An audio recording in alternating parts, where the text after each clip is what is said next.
Welcome, everybody, to another episode of the Chiefs Focus First and 10 show. We're here with JP and Caleb on another somber Sunday. I would start off with a bunch of cuss words, but I'm not even going to do that at this point. It's not even worth it. How you doing, man? I'm doing all right, man. I'm doing okay. You know, I have a lot to say. yeah. I'm going to let you go ahead because I got a lot to say too, and I'm just going to let you ride with it. Okay. I'm going to say some stuff during the show that may be confrontational from a football stance, and I know people may not agree with me, but I really think personally right now, what we saw is Spags needs to go. He did not adjust. He did not blitz. He did not change anything in the scheme. We have players like Jaron Reed show no effort. Nick Bolton, Tyrann Mathieu, Juan Thornhill, and I think Chris Jones, for the most part, they showed some effort. Pretty much everyone else did not do anything. Willie Gay did some stuff too, but we had a select few that chose not to do anything. I don't know what's going on with the play calling. I don't know if it's Andy or is it the enemy, but they are trying to put him in a creative box when we've been saying for weeks this is not gonna help. And at this point, from my opinion, it looks like this season is going to be lost. There's no way they're going to get the number one seed at this point because they have lost to basically four teams who are basically going to win their division. So you're going to be like 6 or 7 seeds somehow limping into the playoffs at this point. I don't know what they're going to do. Andy Reid does not seem like himself when it comes to the play calling out there. He's kicking field goals. Like, look, you might as well go ahead and throw the Hail Mary or do something at that point. Why are you kicking a field goal down 24, 27 to nothing? You're kicking a field goal. That makes no sense at the end of the day because you are trying to help build your team back. Also, Spags, and I know I'm jumping back and forth. They're going to throw a screen on 3rd and long. Why did this not? I don't care. What I'm just going to say this. I'm going to let you run with JP. I'm going to let you run with this. But this just showed me one. Andy needs to stop being buddy-buddy with the coaches, and somebody got to go. I'm saying Spags right now because he has failed, and he has legit failed to improve this defense. Brett Veach has failed this team, as Fizz said on our show 3 weeks ago after the Chiefs lost the Buffalo Bills. He overcompensated with the offensive line, and look where it got us. Number 3, Andy has to find better coaches and personnel that are going to help. They want to bring in players like Jalen Reed. They want to bring in players like Josh Gordon, but they're not working out. It's very frustrating. I don't know what to do personally, but from what I'm seeing is like, have these coaches lost a ounce of trying to figure out what they're going to do? We have different things going on Twitter, man. We're not going to get into that, but JP, I told you, hey, it's about to get bad on Twitter with these players, and we're not going to go into, but we just saw some examples right now. So all I'm going to say is, look, Andy, I don't know if he's lost a team, but Mahomes, somebody's going to have to do something because this team it looks like they're not going to beat the Giants on Monday night. And I'm going to go as far to say is they're going to miss the playoffs the way they've been playing because this is pretty bad. I've never seen an Andy Reid team play this terribly before. It was like watching Alex Smith out there as quarterback. And that's saying something because Alex Smith during some games would act like the GOAT himself, or he would be worse than Jamarcus Russell. If we're just being completely honest, looking at that 2017 season. And Mahomes has potential is not being used. Kelsey's not getting out his breaks. Tyreek Hill's not getting out his breaks. Demarcus Robinson still wants to play tap dancing and run backwards. Who else can I go? Daryl the Barrel's the one plowing through people. Trey Smith wasn't blocking really well. Beach put all this money in the offensive line, and they did not do anything to help. And conclude my last thought, and I know I'm rambling, something has to change because there is no way this team should be playing this well as talent. Spags needs to figure it out or leave because he needs to be playing players like Armani Watson or Darnell Daniel. The defense looked a lot better without Anthony Hitchens in there. Nick Bolton showed up and showed out. Thank you. Yeah, you're right, 100%. I mean, everything I said just kind of, and I'm going to get into it more, but that's kind of the pinnacle of what I'm feeling at this point. Oh, and you're 100% right. And Tyrann Mathieu has a right to be pissed off because these coaches, not saying coordinators or head coaches, but obviously they're not doing what they're supposed to be doing to help this team. Mahomes is looking like Nathan Peterman out there, bro. He's not getting no help. He's not. Like Nathan Peterman. It's ridiculous. People dropping the balls. This is probably one of the worst teams Andy Reid has had that's been coached because they are now 3-4. They have the worst turnovers in the league. Mahomes has more interceptions than Zach Wilson of the Jets, who was just drafted by the New York Jets. That is pitiful. Yeah. That is pitiful. Yeah. Brett Veach obviously is a good GM, but he needs to figure it out, because what the stuff he did made this team look terrible, and it's embarrassing. Yeah, it's worse. Real quick, the Ravens fans who want to come after us have no one to talk, because they got their behind spunked. They got their behind spanking by the Bengals. They just gave you one, so you guys can be quiet just as well. Yeah, exactly. I mean, they're talking big shit about how great the Ravens are, and they just got handed their asses. Got beat up. And I picked that. I said the Bengals were. I don't know if you guys heard it, but I said the Bengals were going to be good this year, and they have proved that this year. So the Chiefs, they may not even beat the Bengals the way we're looking. Yeah. Here. I mean, I don't mean to go on a tangent, bro, but no, you have to get out. No, it's true. I mean, it's ridiculous. There's coaching issues, and then there's player issues, and right now we have a little bit of both. But most of the problem is coming in from a personnel issue, and from what I'm seeing, it's and what I'm hearing, it's a personnel issue. Mahomes is feeling. But JP, we've been saying this for how many weeks now? I know. They have not tried to fix anything. Fix the problem. And that is not good, because if you're not going to fix the problem, it's like it's like a professional, like you're owning your own food place, and you know there's a problem with cooking the burgers, but you're not doing to try to fix them. It's just very frustrating to see. This team has so much potential, and to see it go down the drain just hurts me sometimes. But as I always tell people, the Chiefs can only do so much. If they win this game, great. If they lose this game, oh well, I still have to get up, go to work the next day, regardless. That's why I don't put much stake into games anymore. I'm like, look, I got to see them win a Super Bowl. That's great and everything, but it's a week by week basis. They ain't gonna get me to heaven or anything. That's true. And this is the first time that the Chiefs have not scored a touchdown since I think the 2016 season, if I'm not mistaken. Well, the Super Bowl.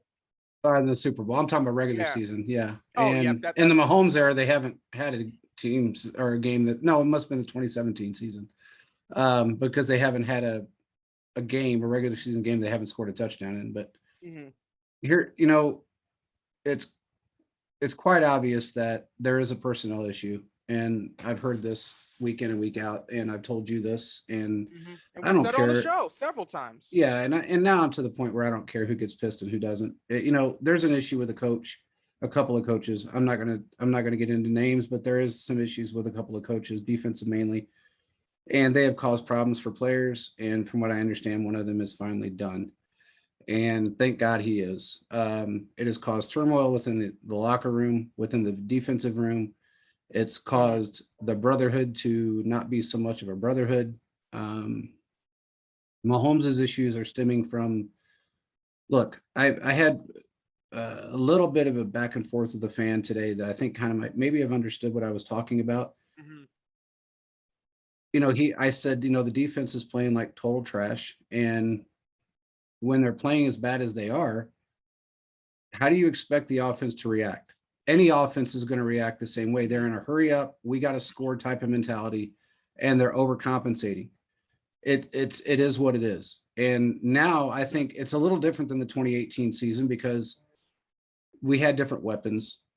We had different, it was a different scenario. Nobody knew what we were doing, how we were doing it. Mahomes wasn't put in the Michael Jackson bubble, and he was able to go out and do what he normally does. Now he's in the bubble, and today that bubble almost got him killed. And I hope they see that now. Not a pocket. And I don't even interrupt you, JP. I'm sorry, man. But you said this 100 times. I'm going to echo it 3,000 more, 7 times 70. Mahomes is not a pocket passer. You have said that. I have said that. He is not designed to put in the pocket. What Brett Veach did was basically create a bubble. You can do that to an extent, but Mahomes is best when he's rolling around. Yeah. I don't know. I understand they're trying to keep him safe, but in my opinion, the more you keep in the pocket, the more he's going to get hit. We've seen that with Peyton Manning. Even Tom Brady the few times he's gotten hit, he's been lit up. Yeah. Dak Prescott's been lit up. You saw what happened to him today. Yeah. I mean, look what happened to him. Up. Yeah. And it just shows you, like, look, you guys need to have a come to Jesus meeting and change your whole philosophy, because we're having players right now showing no effort. A lot of them are. There's just a few and a couple of specific players. It was like, what in the world is going on? Yeah. And it was just frustrating to see. It's like, look, Mahomes is a great player, but I don't know what Andy is doing.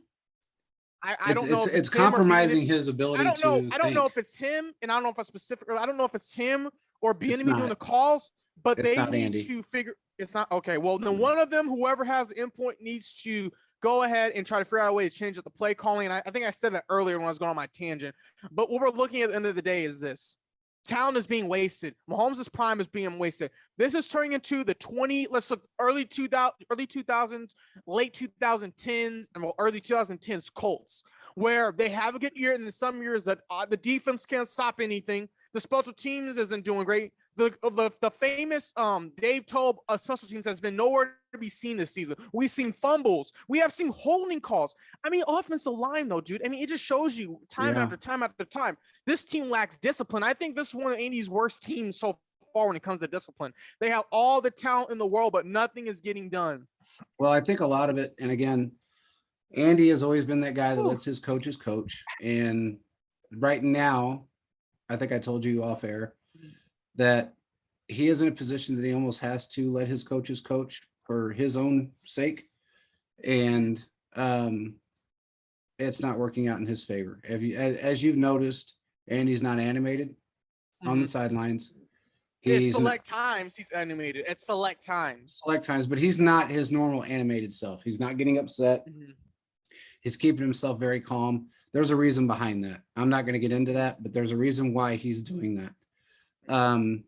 He keeps his personal life to himself, and there's a reason behind that. But anyway,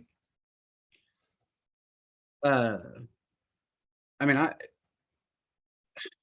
hate, you know how I am, dude. I hate getting into situations that I hear, and then I don't like to spread them all over the place. But there's certain things that have to change and that are going to change within the personnel side of this. And it's not a player situation. It is a personnel situation. The one thing that Spags has a problem with is this depth chart bullshit that he has in his mindset. He's got to get over this. Look, he's acting like Bob Sutton at this point. He really is. He's this old school Bob thing, Sutton, where he doesn't want to change. Yeah, and this old school mindset of, well, because this guy's getting paid this amount of money and he's on this depth chart, and then you got a guy that's fifth on the depth chart, then he shouldn't be put above the guy that's first or second on the depth chart. That's absolute bullshit. If you got a guy that is exponentially better than and he's on fifth on the depth chart, then play him. It's that simple. Dorian O'Daniel is a better player. He should be out there playing. I think at this point they're not going to let him play. I don't think so either. His mind after 3 years, you guys, he should honestly. Dorian O'Daniel is a Charles Goodman from Chiefs Wire USA Today. He came on our show thing Thursday. Yeah. He said he's kind of a short. I originally thought he was going to take over Sorensen's position because he's fast.